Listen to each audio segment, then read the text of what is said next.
Welcome to the point pharmacy. Next topic है anti epileptic drugs. Epilepsy की simple definition ये है, it is the sudden and excessive discharge of impulses in the brain. यानी कि अचानक से और हद से ज्यादा यानी एक लिमिट से ज्यादा इलेक्ट्रिकल सिग्नल्स आपके ब्रेन में जब जनरेट हो जाते हैं तो आप यूं समझे कि अब एपिलेप्सी हो सकती है। एपिलेप्सी को अगर हम दूसरे अल्फाज में बयान करते हैं तो एपिलेप्सी का हमारा जो डेफिनेशन है वो ये है कि epilepsy is the repeated seizures. Repeated seizures जो होते हैं उनकी वजह से एपिलेप्सी हो सकती है। अब सीजर्स क्या होते हैं? सीजर जो है वो abnormal electrical functions in the brain. Temporary होता है सीजर, और वो क्या होता है कि इलेक्ट्रिकल ब्रेन के अंदर जो सिग्नल्स होते हैं वो एबनॉर्मल्स हो जाते हैं। और जब सीजर्स एक या दो से ज्यादा हो जाते हैं, दो या दो से ज्यादा सीजर्स आपके पास हो जाएं तो हम उस पेशेंट को एपिलेप्टिक कंसिडर करते हैं। अब यहाँ पर आपके पास एक सिंपल सी डायग्राम है ब्रेन की, जिसमें 4 किस्म के लोब्स आपको बताए हैं: ओसिपिटल, पैराइटल, फ्रंटल और टेम्पोरल। अगर किसी भी लोब में आपके पास इलेक्ट्रिकल सिग्नल्स हद से ज़्यादा जनरेट हो जाते हैं या एबनॉर्मल हो जाते हैं तो आपके पास मुख्तलिफ किस्म के डेली लाइफ एक्टिविटीज़ इफेक्ट हो सकती हैं।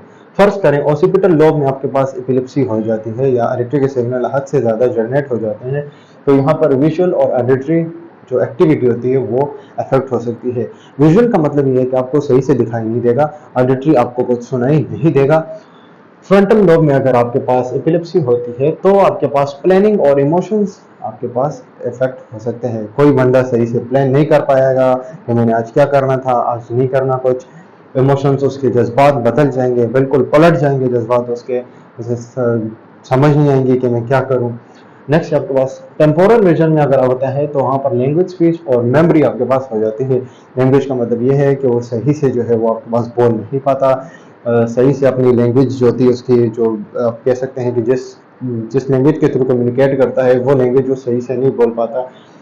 मेमोरी उसकी इफेक्ट हो जाती है, उसकी पास्ट और फ्यूचर मेमोरी दोनों इससे इफेक्ट हो जाते हैं।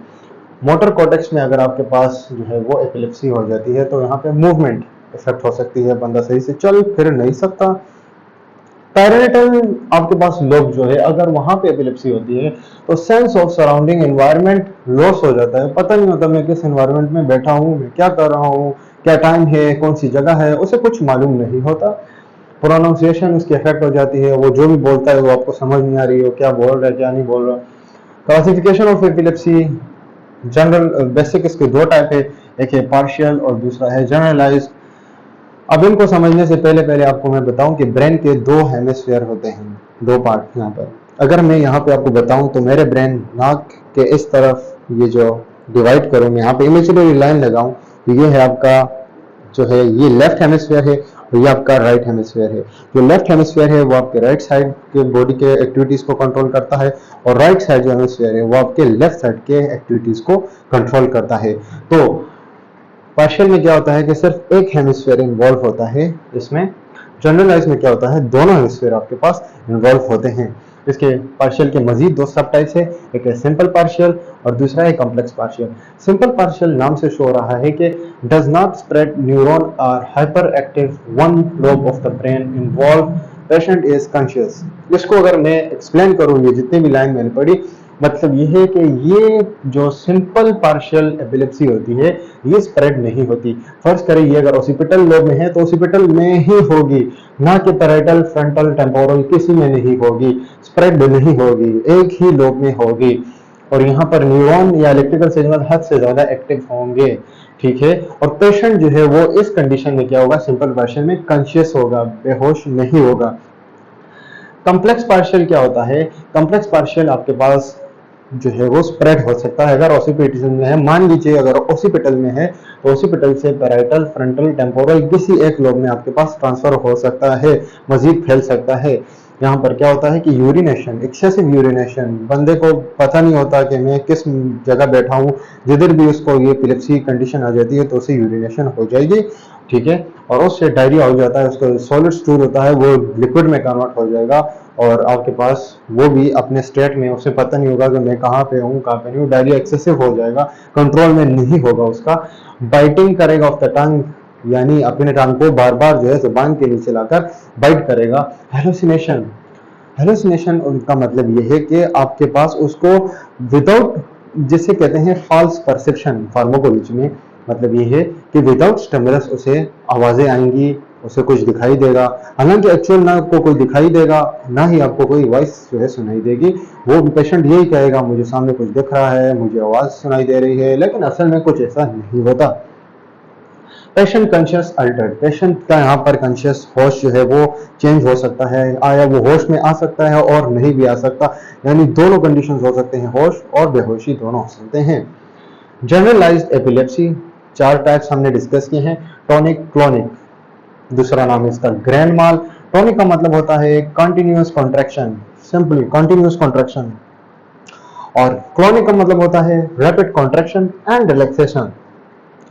Myoclonic, muscles remain contracted but short time, myoclonic नाम से शो रहा है मसल कॉन्ट्रैक्ट होते हैं, लंबे टाइम मसल जो है वो कॉन्ट्रैक्ट हो जाते हैं इसमें, लेकिन कम समय के लिए। एटोनिक का मतलब यह है कि मसल इसमें कॉन्ट्रैक्ट नहीं बल्कि रिलैक्स हो जाते हैं एटोनिक में, और पेशेंट क्या हो जाता है अपना बैलेंस कायम नहीं रख सकता, जिसकी वजह से वो गिर जाता है। एब्सेंट सीजन्स, जिसका दूसरा नाम है पेटेट माल, इसमें क्या होता है रैपिड आई ब्लिंकिंग होती है और ये ज्यादातर 5 साल के बच्चों में हो सकता है। टाइप्स ऑफ एपिलेप्सी की अगर हम बात करें तो दो किस्म के हैं। नंबर 1 है एडियोपैथिक, और एडियोपैथिक के नाम से शो रहा है कि इसके अंदर कोई काज का पता नहीं होता कि किस काज की वजह से हुआ है। नेक्स्ट है सिम्टोमेटिक, सिम्टोमेटिक आपको बताता है कि इसके अंदर काजेस हो सकते हैं, जैसे किसी काज की वजह से अगर हुआ है, मतलब किसी ही पेशेंट ने अल्कोहल छोड़ा, अल्कोहल छोड़ने के बाद उसमें ये इलेक्ट्रिकल सिग्नल जनरेट हुए हद से ज्यादा और एपिलेप्सी हो गई, या ड्रग्स छोड़ने की वजह से हो गई, या किसी ट्रॉमा चोट की वजह से किसी भी जगह यानी एक्सीडेंट वगैरह हुआ है उसके बाद हुआ है, या ट्यूमर उसका ग्लोट हुआ है ब्रेन में या किसी भी जगह पे, उसकी वजह बेसिकली ब्रेन पर अगर ट्यूमर है तो उस पेशेंट के अंदर एपिलेप्सी के ज्यादा चांसेस हो सकते हैं। So thank you very much. आप स्क्रीनशॉट भी ले सकते हैं इस लेक्चर का, और बहुत बहुत शुक्रिया सुनने का। अगर आपको मेरी वीडियो पसंद आई है तो लाइक कीजिए, सब्सक्राइब कीजिए, अगर फार्माकोलॉजी के स्टूडेंट्स हैं तो सब्सक्राइब करना मत भूलिएगा। मजीद आपको इसी तरह इंटरेस्टिंग वीडियोस मैं कोशिश करूंगा कि टू द पॉइंट आपको एक्सप्लेन करूं, जैसे कि नाम हमने चैनल का है टू द पॉइंट फार्मेसी, ज़्यादा बोर नहीं करेंगे, कोशिश करेंगे आपको एंटरटेन भी करें वीडियोस के दौरान। और see you in the next video. Thank you very much.